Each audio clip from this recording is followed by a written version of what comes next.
Hello, this is Jackie here with the Sexy Politico, and wow, what a week it's been. I can't even pretend like I can avoid talking about the Capitol riots even for a second. It's insane. It is Tuesday the 12th, I'm still trying to wrap my brain around what happened last week. This is still unfolding news. People are still being arrested.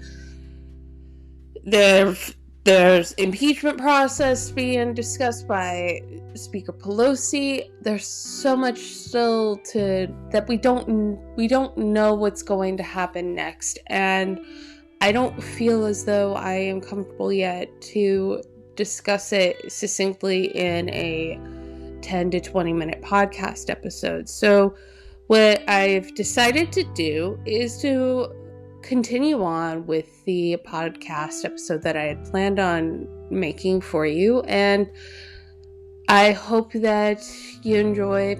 I wouldn't call it escapism, but just something that's a little bit more frivolous than what's going on in the world right now.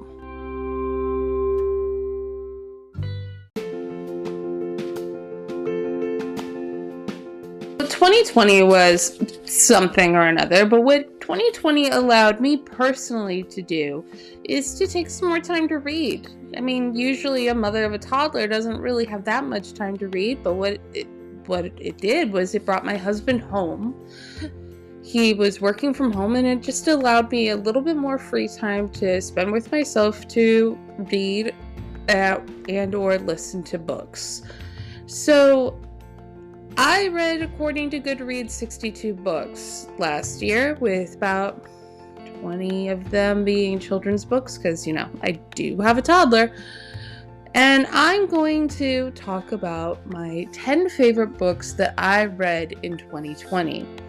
Now, these books, I'm not going in any specific order because I read books of different genres and they all have different value to the reader in different ways. So I'm going to just start with the last big book that I finished in 2020, which was Word Slut. Word Slut by Amanda Montell. If I mispronounce your name, I apologize. She is a linguistic anthropologist. She has a bachelor's degree in linguistic anthropology, and while working with others, delved pretty in depth into the feminist language, the anti-feminist language that we hear in our language today, and just the way that culture makes some words negative just because they're more feminine, or how our language is also a bit classist as well. It's actually a really interesting read, but I do warn you, if you have a toddler and you are listening to this book, don't, unless you want your kid to start repeating words that you don't want your kid repeating, because I have a 2-year-old who will repeat everything. So Word Slut, I highly recommend, but I do not recommend listening to it in front of your toddler. Now, so I will admit, I am a huge fan of history. I hope that doesn't surprise you. And so Ruth Goodman is my favorite British historian whose books I love reading. And my favorite that I read of hers last year was How to Be a Victorian. And I just loved this book because how she framed the book was how to be a Victorian from dusk till dawn. So she started from the beginning of the day and went all the way through nighttime as a man and a woman, and it was absolutely brilliant. Answered questions that you don't really think about, such as, how do you go potty under all those petticoats? How did your social standing change your dress and things of that nature? It was a very well written book. She also wrote How to Be a Tutor from Dusk Till Dawn. I liked that book as well. I guess I find the Victorian era a little bit more interesting. So I think after the first 2 books, this is a good time for a commercial break. And I will be back with the next 8 books.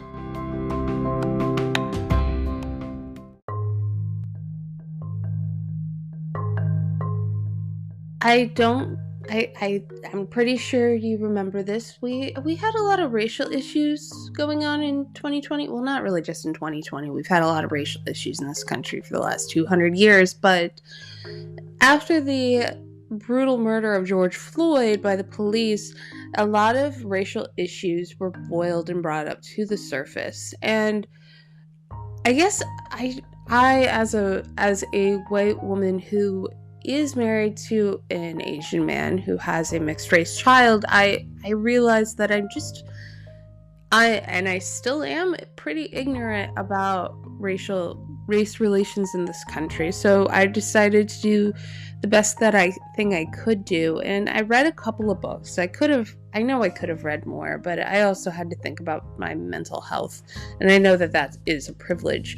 I read How to Be Less Stupid About Race, White Fragility, and White Fragility. Now, How to Be Less Stupid About Race is written by a Black woman, and what this book does is it just highlights and pinpoints how the culture at large just masks racial relations to white people, and that's the point. We don't, as a white person, I don't notice and I don't see the systemic racism that Black Americans, especially in this country, deal with. And it just opened my eyes to just pay attention to the type of privilege that I have as a white woman. White Fragility, on the other hand, was written by a white woman, and her job was she was a diversity educator in businesses. And so her point of view in White Fragility was basically to just shake white people and be like, dude, just because you don't talk about race and just because you are not a member of the KKK does not mean that you aren't racist, that you don't have implicit racial bias, and that while we all have implicit racial biases, that those biases have affected the lives of Black Americans in this country, and that you have to pay attention to those, that your fear of and your criminalizing of Black people just because they are Black has caused irreparable harm to the Black community.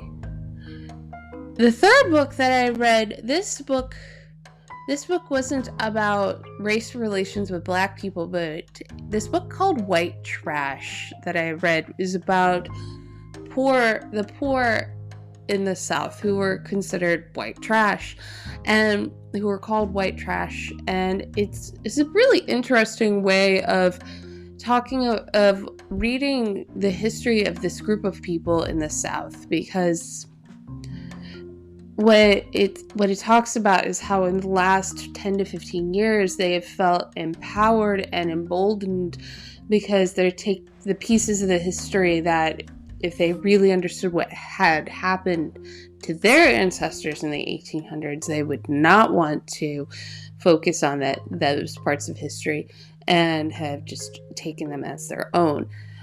And I know I could have read more, but I honestly, this year has been hard.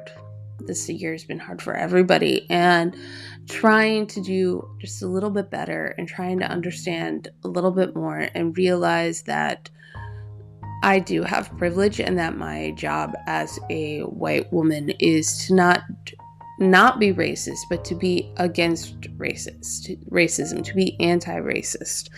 Is that in of itself has been a journey, and I hope in 2021 to be learning more.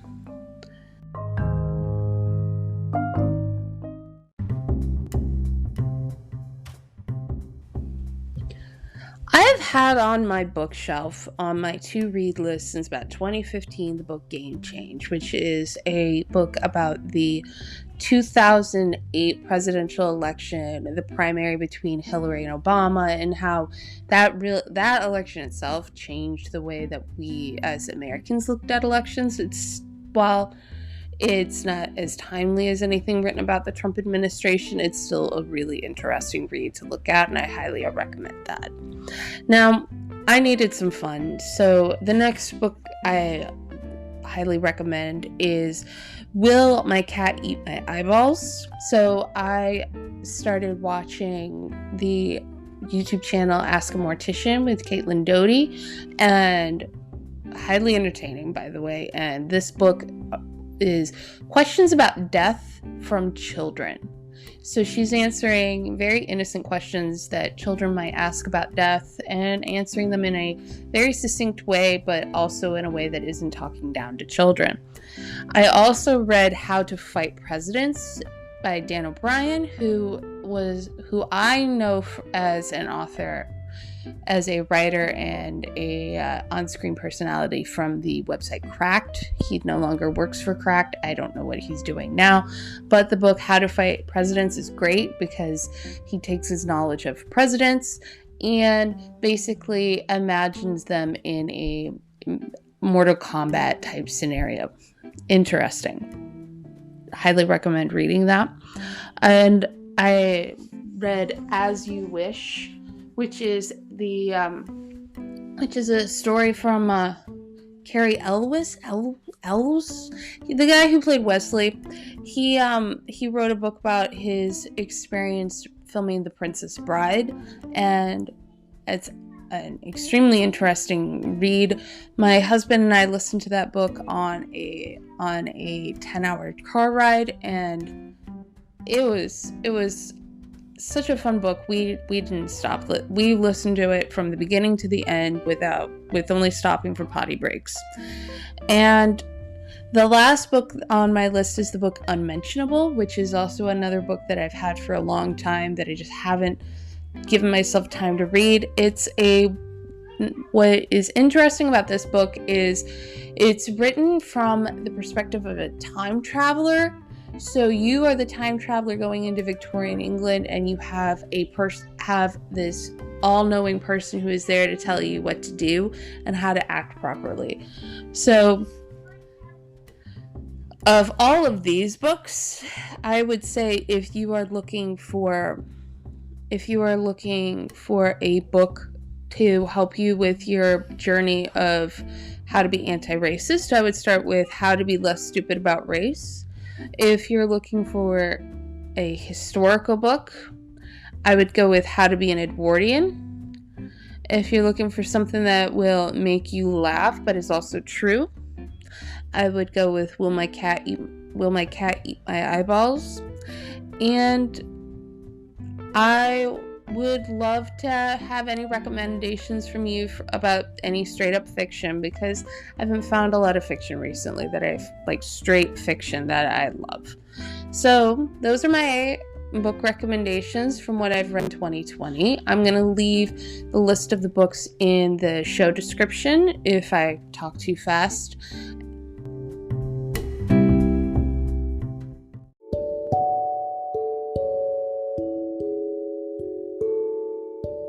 Thank you for listening to this week's Sexy Politico podcast. Next week, I'll be coming to you on Inauguration Day, and so because of that, I will be doing an episode on historical inaugurations. Do you all know what the big block of cheese is, or do you just think it's a joke from the West Wing? You'll find out next week. Well, thank you for listening. Please support us by liking, commenting, sharing, leaving a 5-star review. Also, if you can take a look at our Patreon, the Patreon is linked in the show notes. It would be rather appreciated. Again, thank you for listening to the Sexy Political podcast. Stay safe, stay sexy. Bye.